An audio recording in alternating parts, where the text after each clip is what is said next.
अमरावतीमध्ये आदिवासी समाजाच्या दोघांचं उपोषण सुरू आहे। जात प्रमाणपत्र आणि वैधता प्रमाणपत्र देण्याची मागणी करण्यात आली आहे। शासनाने उपोषणाची दखल घेतली नसल्याचा आरोप देखील त्यांच्याकडून करण्यात आला आहे। तर अमरावतीमध्ये आदिवासी समाजाच्या या ठिकाणी समाजाचं दोघांचं उपोषण सुरू आहे। जात प्रमाणपत्र आणि वैधता प्रमाणपत्र देण्याची मागणी त्यांनी केलेली आहे। शासनाने उपोषणाची दखल घेतली नसल्याचा आरोप देखील त्यांनी केलेला आहे।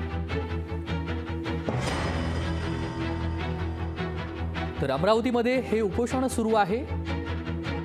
अमरावतीमध्ये आदिवासी समाजाच्या व्यक्तींकडून हे उपोषण करण्यात आलेलं आहे आणि त्यांची मागणी आहे। मात्र ह्या मागण्यांकडे शासनाने दुर्लक्ष केलेलं आहे। शासनाने उपोषणाची दखल घेतली नाहीये असा आरोप देखील त्यांचा आहे। प्रमाणपत्र देण्याची मागणी आहे। जात प्रमाणपत्र आणि वैधता प्रमाणपत्र देण्याची मागणी त्यांनी केलेली आहे आणि यासाठी ह्या ठिकाणी उपोषण सुरू केलेलं आहे। मात्र उपोषणाची दखल अजूनही सरकारने घेतलेली नाहीये, प्रशासनाने घेतलेली नाहीये। त्यामुळे उपोषणकर्ते हे आक्रमक झालेले आहेत। त्यांच्या मागण्या पूर्ण होण्यासाठी ह्या ठिकाणी ते उपोषणाला बसलेले आहेत। मात्र गेल्या काही दिवसांपासून उपोषणाला बसलेले असून त्यांच्या मागण्या अजूनही पूर्ण झालेल्या नाहीयेत।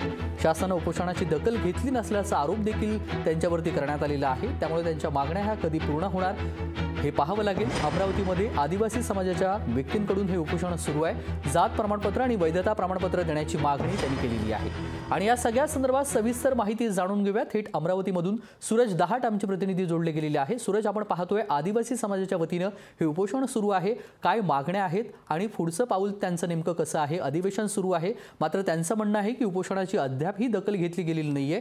काय चित्र आहे आणि त्यांच्या मागण्या काय आहेत? सविस्तर नक्कीच आपण जर पाहिलं तर आदिवासी कोळी महादेव समाज जमाती जी आहे अमरावती, यवतमाळ, वाशिम, बुलढाणा, अकोला या अमरावती विभागातील 5 जिल्ह्यांमध्ये तब्बल 2 लाखापेक्षा जास्त त्यांची संख्या आहे।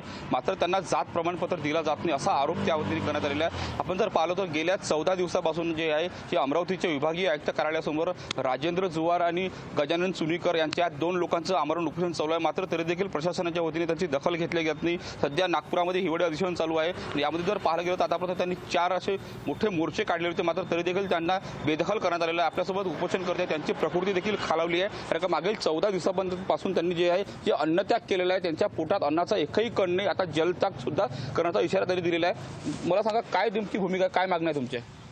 आमच्या मागण्या आहेत की या ठिकाणी अमरावती विभागातला जो कोळी महादेव जमातीचा माणूस आहे हा मध्य प्रदेशातून आलेला, महाराष्ट्रात सामील झालेला माणूस आहे। याच्यासाठी 1976च्या कायद्याने तो या ठिकाणी पात्र आहे। या ठिकाणी जे आर.व्ही. रसेलचं संशोधन आहे, ज्या संशोधनाचा आधार संसदेनं घेतला आहे त्यानुसार कायदा झालेला आहे। त्या कायद्याची अंमलबजावणी येथील सरकारला करून आम्हाला कास्ट सर्टिफिकेट आणि वैधता प्रमाणपत्र द्यासाठी आम्ही 14 दिवसापासून या ठिकाणी उपोषणाला बसलेला, परंतु आमची कोणतीही दखल, माझ्या शरीराचा डावा भाग पूर्ण गरम होत आहे। 14 दिवसापासून माझ्या पोटात अन्न नाही, तरी पण हे शासन दखल घेत नाही। हे शोकांतिका या शासनाची आहे। याची तात्काळ दखल घ्या, अन्यथा आम्ही हे आंदोलन तीव्र होईल आणि माझ्या जीवाची हमी कमी जास्त झाल्यास पूर्ण या यंत्रणेची राहील अशी मी विनंती करतो।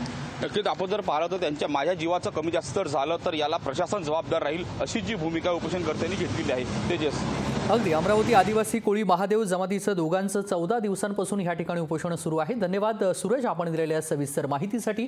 बातमी संदर्भातले अपडेट जाणून घेऊ। लोकशाही मराठी, ऐका, पहा, जागरूक रहा।